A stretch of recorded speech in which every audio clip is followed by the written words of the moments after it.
Salutare fraților și bine v-am găsit la un nou videoclip pe acest canal. Adică primul nostru videoclip de pe acest canal, la căsuța din pământ.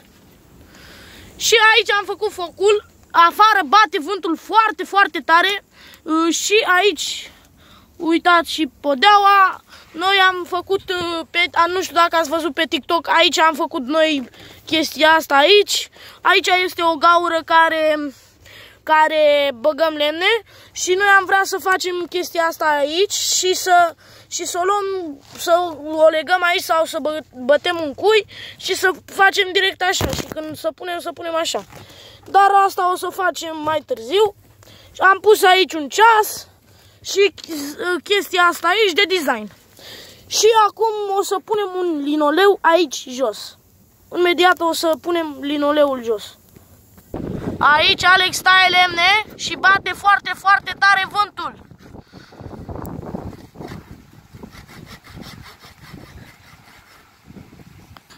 Și ieri în TikTok-ul care am făcut foarte, foarte multe inimi și vă mulțumim din suflet, eu eram aici și am spus și aici este afară.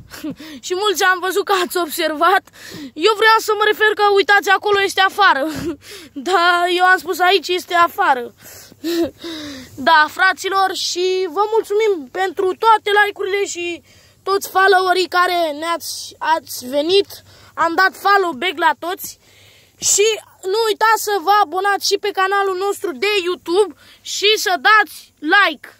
5 like-uri să strângem și noi, vă rugăm frumos. Și o să venim cu linoleul aici.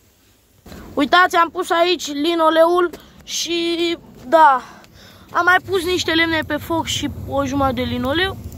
Și o să redevenim de afară. Și am venit de afară și am izolat partea din spate. Am pus niște puf de ăsta, mult puf și nylon. Și acum o să punem pământ și o să-l filmez pe Alex cum dă la lopată. Și dați și voi acolo un like și să facem și noi 5 like-uri. Și bate vântul foarte, foarte tare afară.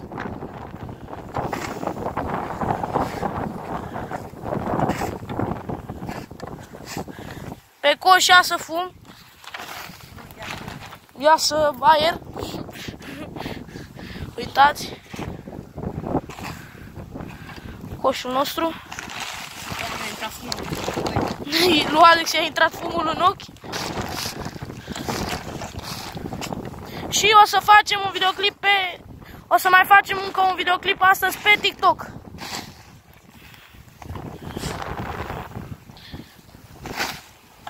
Uitați. Aici pe Alex. O să-l facem videoclipul acesta de 5 minute. Pentru că suntem la început și dacă o să greșim și noi ceva, iertați-ne și pe noi, pentru că noi nu ne descurcăm cu YouTube-ul. Și da, uitați cum dă Alex, pune pământ acolo.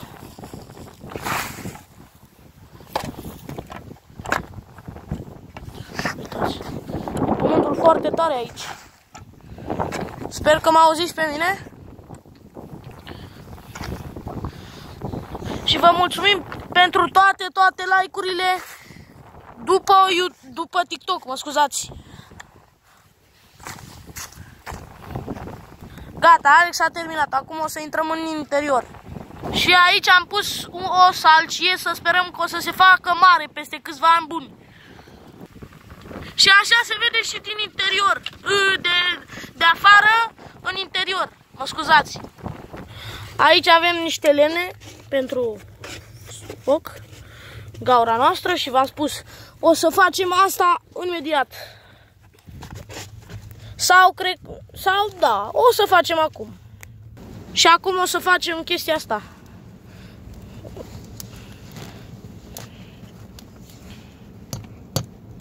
Și Alex bate aici cuiul.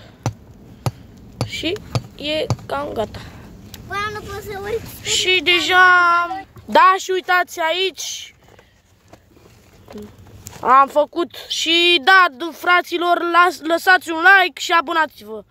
Și uitați-vă și pe TikTok. La revedere, pa!